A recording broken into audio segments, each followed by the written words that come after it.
Sigenze okwera ssaawa 4 ez'okumakya ng'ab'ebyokwerinda bagumbye dda ku kitebe kya Nuupu e Makerere Kavule awabadde wategekeddwa okusaba okwawamu okw'abakulembeze b'ebibiina by'ebyobufuzi ebiri ku ludda oluvuganya gavumenti. Abakuumaddembe okuva mu bitongole eby'enjawulo balabiddwako nga bakalakala n'emmundu zaabwe okwetooloola ekitebe kya Nuupu kyonna, kuno nga kw'ossa n'emmotoka ezaakazibwako erya drone ezirabiddwako ebweru. Era wano tulina abantu be tulabye nga batwalibwa ab'ebyokwerinda. Oluvannyuma okusaba kutandise ku ssaawa 6 era kwetabiddwako abakulembeze ab'enjawulo okubadde General Mugisha Muntu owa ANT, Winnie Kiiza, Elias Lukwago owa PFF n'abalala. Okutta abantu, okusibira abantu mu safe houses, Katonda waffe tukivumirira. Buli w'obanga olina w'ogenda, Allah yatugamba inna ma'al usri yusra.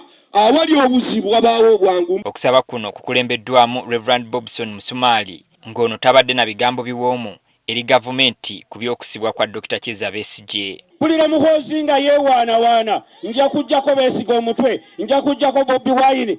Olina obuyinza obujjako abantu emitwe mu Uganda?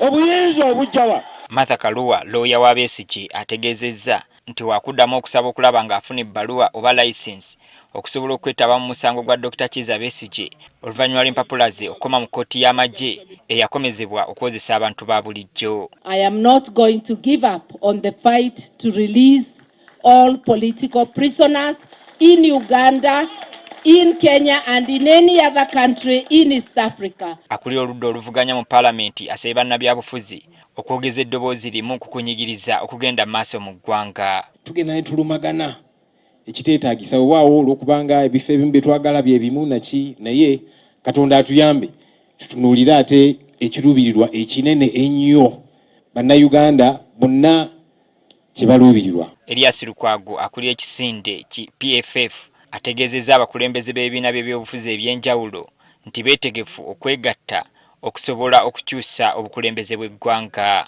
Ttiimu gye nkulembeddemu okuva Katonga mugirabye n'abalala abatali wano, ffe tuli committed ku kukwataganira awamu. Era y'ensonga lwaki mutulaba oba enkya tuli ku kitebe kya anti, oba Saddam Gayira tuli ku PPP, oba tuli luda wa, ffenna kasita luba lutalo lwa kwenunula, ffe tetuli nkonjegere zonna. General Mugisha Muntu era akulira ANT asabye bannabyabufuzi bongere okwerwanako okusobola okulaba nga bakyusa ebigenda mu maaso. Bwe tuwangula okukutula ekkomera eryo ery'obutiitiizi ery'okutya n'okugwamu essuubi eryo, bwe tulikutula abali mu makomera gano ag'ebisenge tekitwala wiiki emu okuvaayo mu makomera. Akulira Nuupu Robert Kyagulanyi Ssentamu naye tayawukanye ne banne ku ky'okukolaganira awamu okuleeta enkyukakyuka mu bukulembeze bw'eggwanga. Ate nammwe mbakubiriza bannange, bwe mulaba omuntu anyigirizibwa ne bw'oba wali okayanyeeko naye, ne bwe muba mwali muvuganyizaako ku kifo, yimirira naye kuba bwe bamala ye banona ggwe. Ono ategeezezza ng'okweyawulamu bwe kutabayamba. Era asabye abantu okwongera okuteekawo gavumenti akazito esobole okukyusa mu nkola yaayo gy'agamba tenyigiriza bannayuganda. That is the pressure that pushed Museveni to bring out that coward in him. Winnie Byanyima, mukyala wa Dr. Kizza Besigye, mu bigambo bye ategeezezza nga Besigye bwe yamutegeeza nti si wa kupondoka. His body may be weakening, but he will never surrender.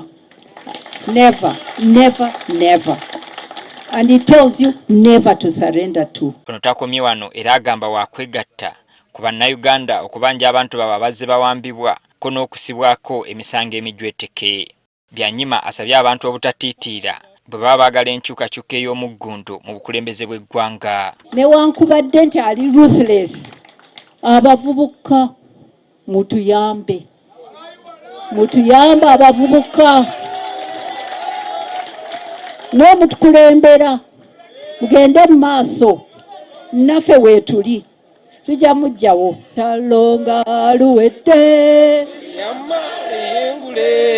tuliyambale ngule olutalo nga luwedde, tuliyambale ngule tulivima Uganda. tutya